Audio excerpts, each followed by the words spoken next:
আসসালামু আলাইকুম। কোম্পানিকে কিভাবে পেমেন্ট করতে হয় বা আরটিজিএস করতে হয় বা কেউ কেউ টিডি বলে। তো এটা করতে গেলে আপনাদের সাপ্লায়ার্সে ক্লিক করতে হবে। সাপ্লায়ার্সে ক্লিক করে যে সাপ্লায়ারকে আপনি পেমেন্ট করবেন সেই সাপ্লায়ারের এখানে একটা কালেকশন বই আছে। এই কালেকশন বইতে ক্লিক করবেন। ক্লিক করে পেমেন্টটা আপনি ক্যাশ থেকে তাদের ব্যাংকে দিচ্ছেন, যদি এরকম হয় তাহলে ক্যাশ রাখবেন। যদি এরকম হয় যে আপনাদের ব্যাংক থেকে ব্যাংকে ট্রান্সফার করতেছেন তাহলে ব্যাংক দিবেন। দেওয়ার পরে আপনাদের যে ব্যাংকের নামগুলো থাকবে সেগুলো চলে আসবে। আপনি আপনার যে ব্যাংক থেকে দিচ্ছেন সেই ব্যাংকটা সিলেক্ট করবেন এবং টাইপটা থাকবে আরটিজিএস পেমেন্ট। আর পেমেন্টের অ্যামাউন্টটা এখানে বসাই দিবেন। এখন ব্যাংক থেকে যে অ্যামাউন্টটা আমি দিব সেই অ্যামাউন্টটা ব্যাংক থেকে কোম্পানিতে চলে যাবে।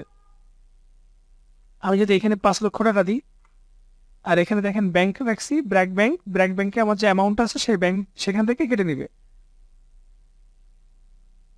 কমার্সে চাইলে ওই সময় কিছু সিচুয়েশন আপনি লিখে রাখতে পারেন।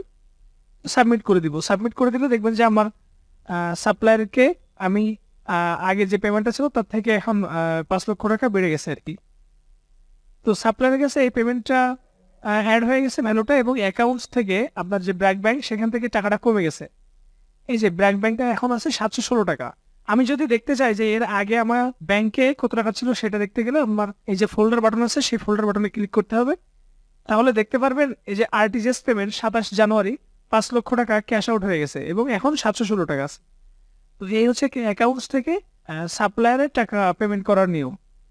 এবং যদি ক্যাশে করতে চাই তাহলে আবারও সেই সাপ্লায়ার্সে গিয়ে যে সাপ্লায়ারকে আমি পেমেন্ট করব সেটার কালেকশন বাটনে গিয়ে আমার পেমেন্ট টাইপে ক্যাশ রাখতে হবে এবং পেমেন্ট যত টাকা দিচ্ছি সেই অ্যামাউন্টটা দিয়ে রাখতে হবে। দিয়ে যদি আমি সাবমিট করি তাহলে ক্যাশ থেকে টাকাটা চলে যাবে। এই যে এখন দেখেন এখানে টাকাটা বেড়ে গেছে এবং অ্যাকাউন্টসে যদি আমি যাই তাহলে দেখতে পারবেন যে অ্যাকাউন্ট থেকে আমার মাইনাস হয়ে গেছে। আমি যদি ফোল্ডার অপশনটাতে যাই তাহলে বুঝতে পারবেন যে কিভাবে মাইনাস হয়েছে আর কি। এই যে আরটিজিএস পেমেন্ট ক্যাশ আউট 2 লক্ষ টাকা এটা চলে গেছে।